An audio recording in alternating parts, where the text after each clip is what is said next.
Hallelujah. Amen. Ang tanan ba maayo may igsoon? Amen. Praise God. Ismail mong katapad may igsoon ko. Amen. Ipakita mong smile. Amen. Praise God. Amen. Nga diin, amen. Sa imong kalipay nga naa ang matagusa ka nato. Praise the Lord. No? Ay, musigbukod ko lang may igsoon. Siya musigbukod na sa inyong katapad. Hindi mo kangisis yung katapad. No? Ismail mong katapad may igsoon. Praise God. No?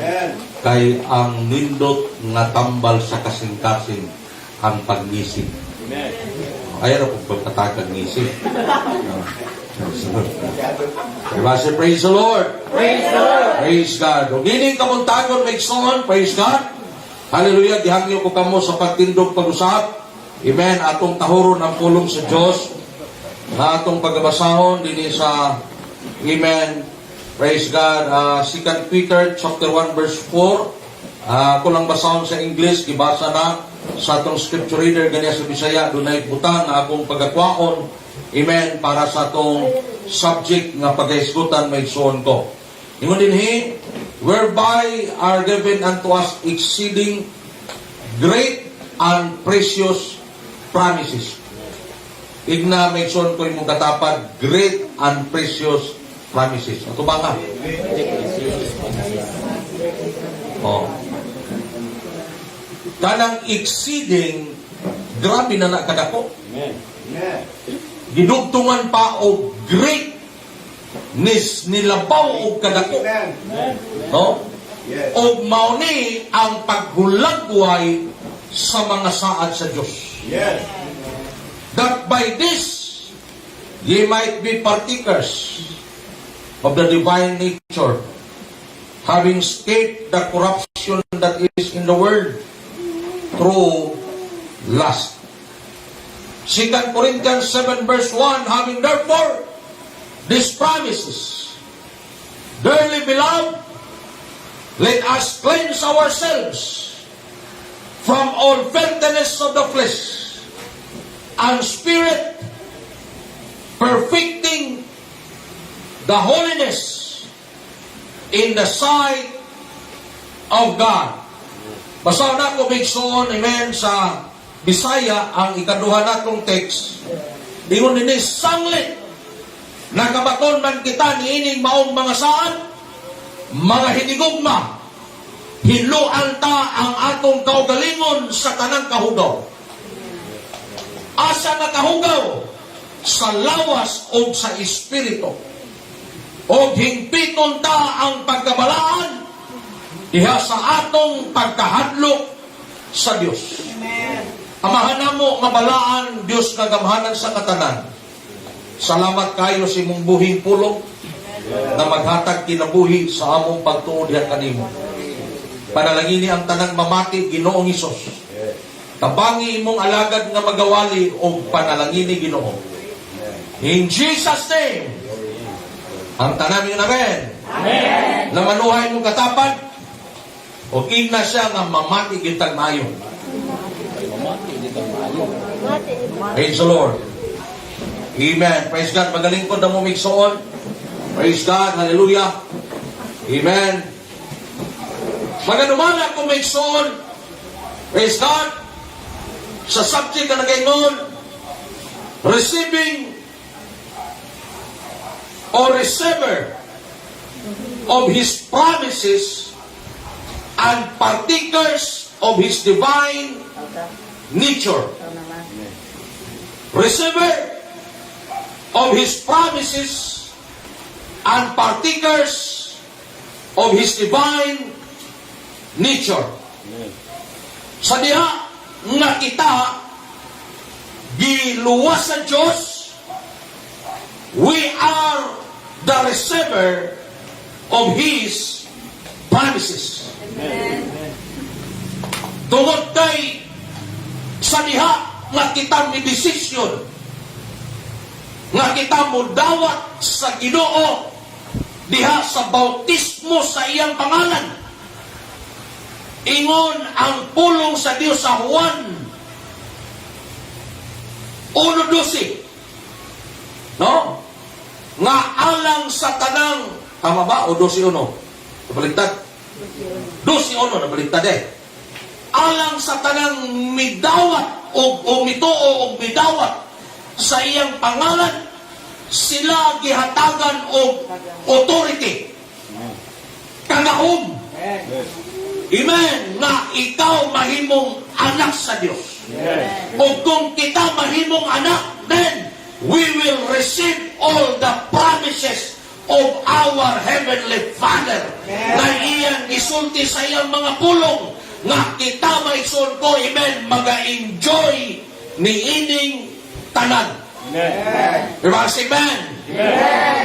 Kay once na ikaw mahimong anak, amen, you will enjoy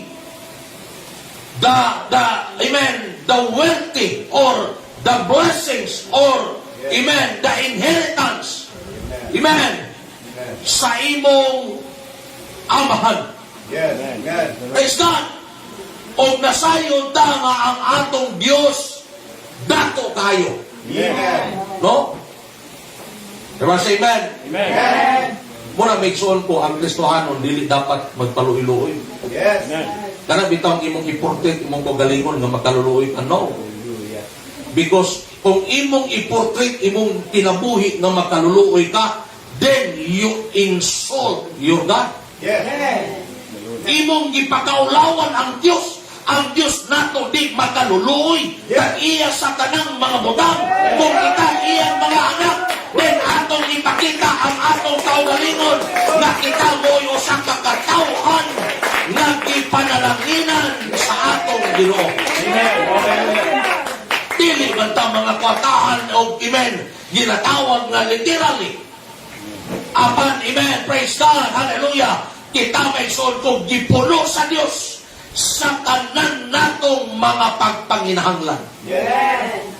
Well, maabot man ang butangan, maabot man ang panahon nga kita makwatahan. Nagoy, wala dito ko.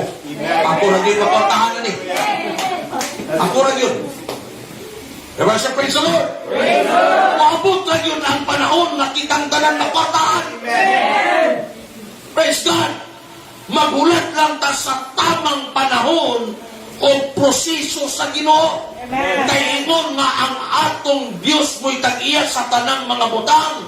Amen. Kita mo himo sa paggatos sa iyang mga saad mga igsoon ko. Kay ang Dios dili gyud magapamakat sa iyang mga pulong.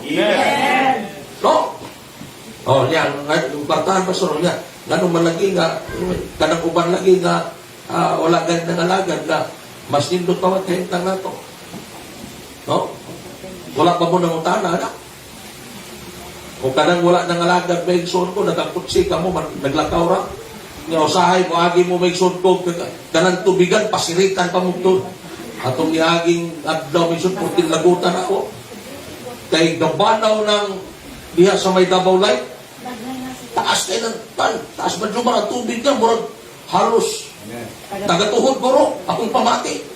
Dagan kayo kami, gapila may son ko, gahinay-hinay may dagan, talit na maglusot tong single nga motorsiklo, may son nga, gapasilit may son, talsik ta ng basa sa mua, buhu, nakasinggit yun ko, nagsinisar mong gana.